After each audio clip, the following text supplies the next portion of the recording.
We've all heard the biblical origins of Christmas, but societies have been celebrating light and birth in the darkest days of winter centuries before Jesus walked the earth.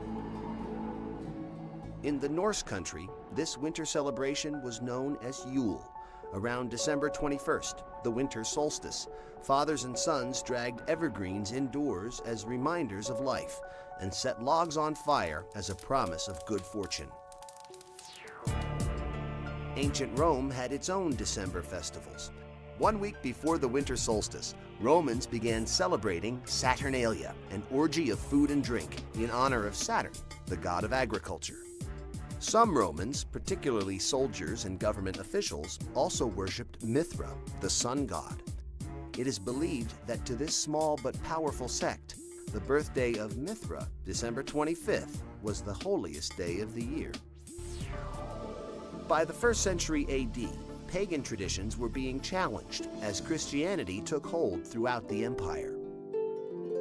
But Christ's birth date remained a mystery, since the Bible doesn't mention exactly when he was born. Since pagan Rome already celebrated the birth of Mithra on December 25th, it is theorized the Church adopted the date as the birth of the Christ child.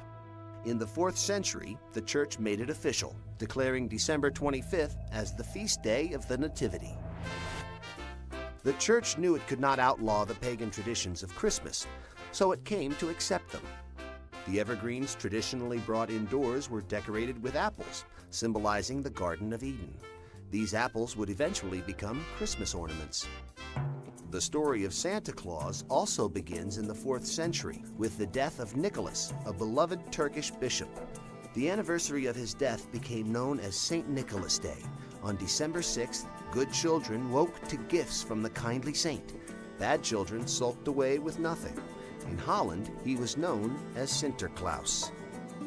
1,500 years later in America, a seminary professor named Clement Clark Moore reimagined the legend of St. Nicholas. In 1822, Moore wrote a poem called The Night Before Christmas about a good-natured saint named Santa Claus, who was pulled by a group of reindeer and came down the chimney on Christmas Eve.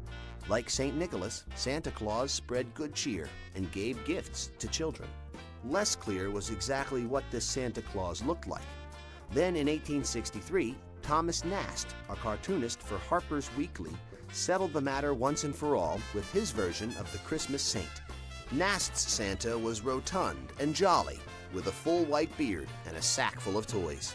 An American icon was born.